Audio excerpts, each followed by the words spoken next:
All right, let's see. Chapter 6, The Castration of Uranus.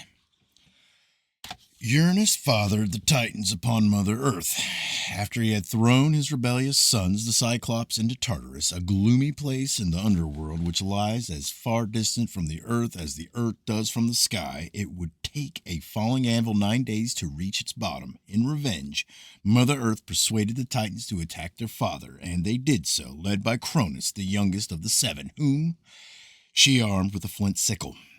They surprised Uranus as he slept, and it was with the flint sickle that the merciless Cronis castrated him, grasping his genitals with the left hand, which has ever since been the hand of ill omen, and afterwards throwing them, and the sickle too, into the sea by Cape Drepanum. But drops of blood flowing from the wound fell upon Mother Earth, and she bore the 3 Uranus furies who avenged crimes of parricide and perjury. By name, Electo, Tryphosa, and Megara. The nymphs of the ash tree, called the Malay, also sprang from the blood. That blood. B. The Titans then released the Cyclops from Tartarus and awarded the sovereignty of the earth to Cronis. However, no sooner did Cronis find himself in supreme command than he confined the Cyclops to Tartarus again, together with the 100-handed ones, and taking his sister Rhea to wife, ruled in Elis. Let's see, looks like footnotes. 1.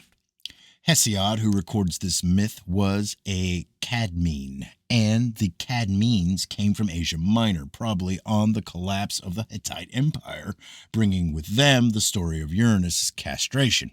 It is known, however, that the myth was not of Hittite composition, since an earlier Horite version has been discovered. Hesiod's version may reflect an alliance between the various pre-Hellenic settlers in southern and central Greece, whose dominant tribes favored the Titan cult against the early Hellenic invaders from the north.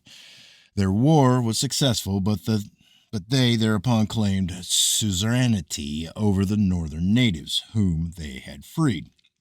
The castration of Uranus is not necessarily metaphorical if some of the victors had originated in East Africa, where, to this day, Gala warriors carry a miniature sickle into battle to castrate their enemies.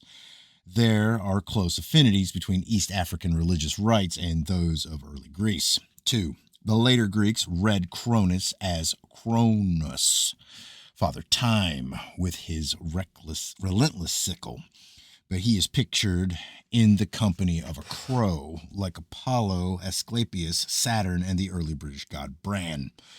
And Cronos probably means crow, like the Latin cornix and the Greek korin. The crow was an ocular bird supposed to house the soul of a sacred king after his sacrifice.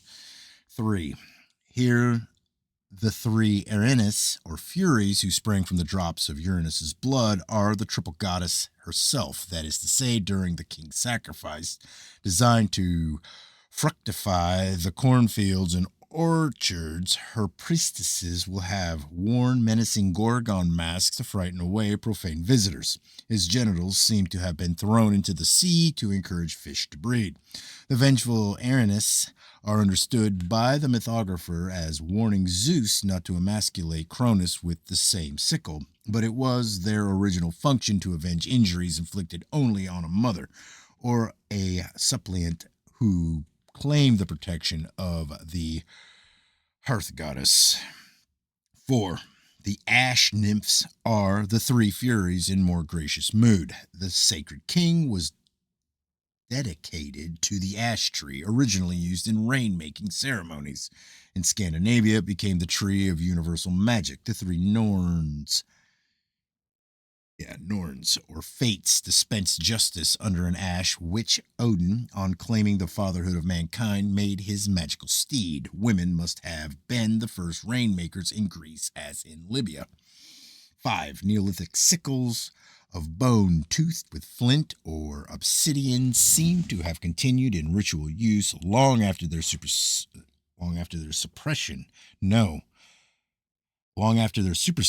as agricultural instruments by sickles of bronze and iron. 6. The Hittites made Cronis bite off the genitals of the sky god Anu. Uranus swallows some of the seed and spit out the rest on Mount Kansura, where it grows into a goddess. The god of love, thus conceived by him, is cut from his side by Anu's brother Ea. These two births have been combined by the Greeks into a tale of how Aphrodite rose from a sea impregnated by Uranus's severed genitals. Cumbre is subsequently delivered of another child drawn from his thigh as Dionysus. I think that is, it's either Dionysus or Dionysius. No, I think it's Dionysus. Dionysus was reborn from Zeus, who rides a storm chariot drawn by a bull and comes to Anu's help.